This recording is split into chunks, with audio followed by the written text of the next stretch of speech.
So I want to thank you all for gracing this important event. The water sector as a whole is increasingly becoming of high value interest to our government. And I would like to begin tonight by contextualizing this increased interest. When we took over the administration of this country, we decided to focus our energies and synergies on the economic reform agenda. Aside from the obvious benefits, this was the most developed sector, and we had a clear vision as to the direction we wanted to steer the country. The economic reform embraced fiscal austerity that impacted on all other sectors, in particular the security sector. The security and justice sector reform was also born out of this need. Similarly, good governance, sharing revenue responsibilities, transfers and spending powers to carry out public functions with our federal member states also led to the linkage between economic reform agenda and the inclusive politics agenda. Our reform path has ultimately led us to service delivery.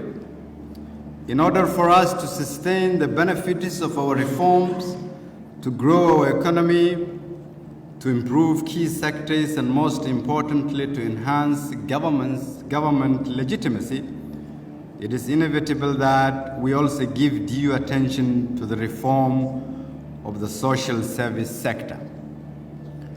While this sector is wide and will require critical attention, whether it is in regard to education or health, I have zeroed on water as it unlocks the most potential in the immediate term. In order to fully appreciate how significant water is in Somalia's reform and resilience efforts, I present to you a brief background. First, out of Somalia's estimated population of 15 million roughly, only 24% of the population is able to access improved water sources, one of the lowest in the world. Interestingly, the estimated available water in the country is 14.7 trillion liters, while our natural withdrawal rate is estimated at 3.3 trillion liters. I'm sure the reasons are obvious to many here tonight, least of which is inadequate infrastructure and poor quality of water supply systems. But what is very clear is that water is not entirely scarce, but infrastructure, institutions, and systems are lacking.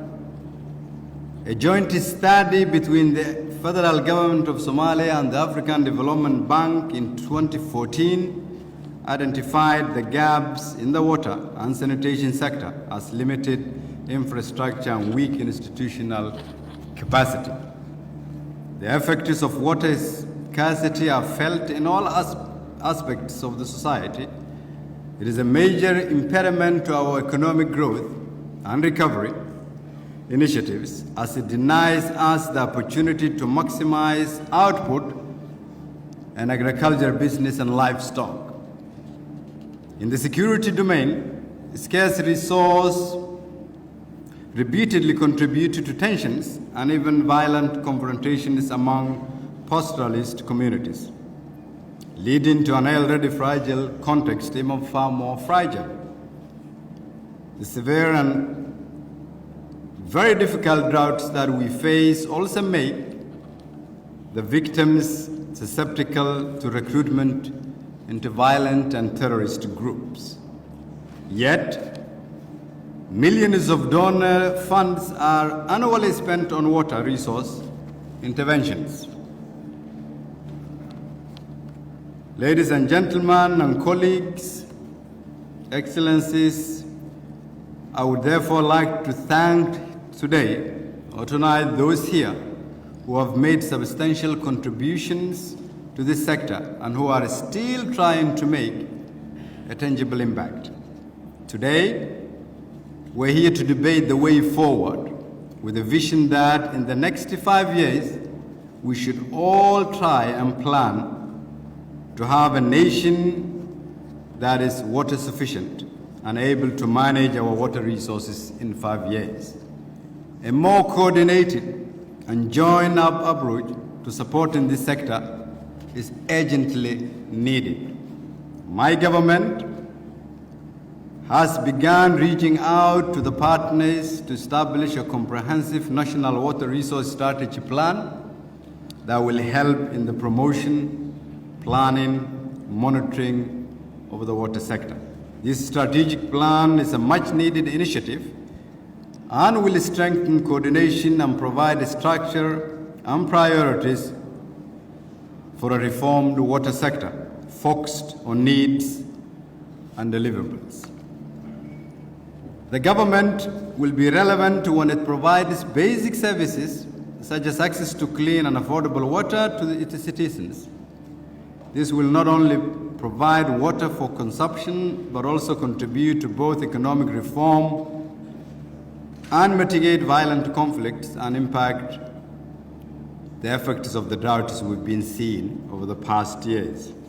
An investment in water is an investment in economic empowerment, safety for women and children, peace and stability in human rights, and confidence building towards state institutions. We are therefore asking tonight our partners and stakeholders to strive towards supporting our government in fulfilling this critical mandate. I am therefore here with you to kickstart this debate tonight. And I hope this debate in 5 years' time will give us a different Somalia on all aspects because of the strategy we will start debating tonight. Thank you.